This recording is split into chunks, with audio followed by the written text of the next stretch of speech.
Corduroy by Don Freeman. Corduroy is a bear who once lived in the toy department of a big store. Day after day, he waited with all the other animals and dolls for somebody to come along and take him home. The store was always filled with shoppers buying all sorts of things. But no one ever seemed to want a small bear in green overalls. Then one morning, a little girl stopped and looked straight into Corduroy's bright eyes. "Oh, Mommy," she said, "look, there's the very bear I've always wanted." "Not today, dear," her mother sighed. "I've spent too much already. Besides, he doesn't look new. He's lost the button to one of his shoulder straps." Corduroy watched them sadly as they walked away. "I didn't know I'd lost a button," he said to himself. "Tonight I'll see if I can find it." Late that evening, when all the shoppers had gone and the doors were shut and locked, Corduroy climbed carefully down from his shelf and began searching everywhere on the floor for his lost button. Suddenly, he felt the floor move under him. Quite by accident, he had stepped onto an escalator, and up he went. Could this be a mountain? He wondered. I think I've always wanted to climb a mountain.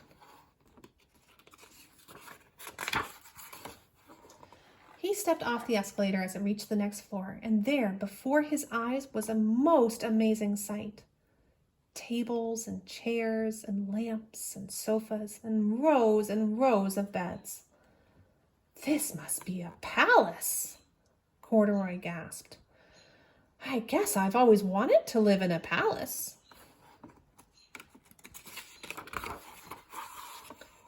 He wandered around, admiring the furniture. "This must be a bed," he said. "I've always wanted to sleep in a bed." And up he crawled onto a large, thick mattress.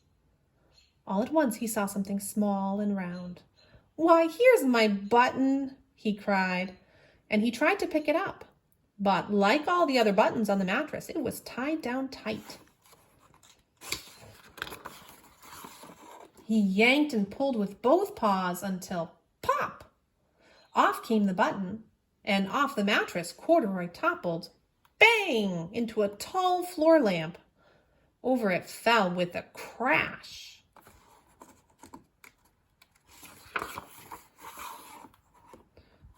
Corduroy didn't know it, but there was someone else awake in the store. The night watchman was going his rounds on the floor above. When he heard the crash, he came dashing down the escalator. "Now, who in the world did that?" he exclaimed. "Somebody must be hiding around here." He flashed his light under and over sofas and beds until he came to the biggest bed of all. And there he saw two fuzzy brown ears sticking up from under the cover. "Hello," he said. "How did you get upstairs?" The watchman tucked Corduroy under his arm and carried him down the escalator and set him on the shelf in the toy department with the other animals and dolls. Corduroy was just waking up when the first customers came into the store in the morning. And there, looking at him with a wide, warm smile, was the same little girl he had seen only the day before. "I'm Lisa," she said, "and you're going to be my very own bear. Last night I counted what I've saved in my piggy bank, and my mother said I could bring you home." "Shall I put him in a box for you?" the saleslady asked. "Oh, no, thank you," Lisa answered, and she carried Corduroy home in her arms. She ran all the way up 4 flights of stairs into her family's apartment and straight to her own room. Corduroy blinked. There was a chair and a chest of drawers, and alongside a girl-sized bed stood a little bed just the right size for him. The room was small, nothing like that enormous palace in the department store. "Oh, this must be home," he said. I know. I always wanted a home.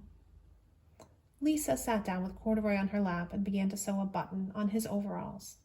I like you the way you are, she said, but you'll be more comfortable with your shoulder strap fastened. You must be a friend, said Corduroy. I've always wanted a friend. Me too, said Lisa, and gave him a big hug.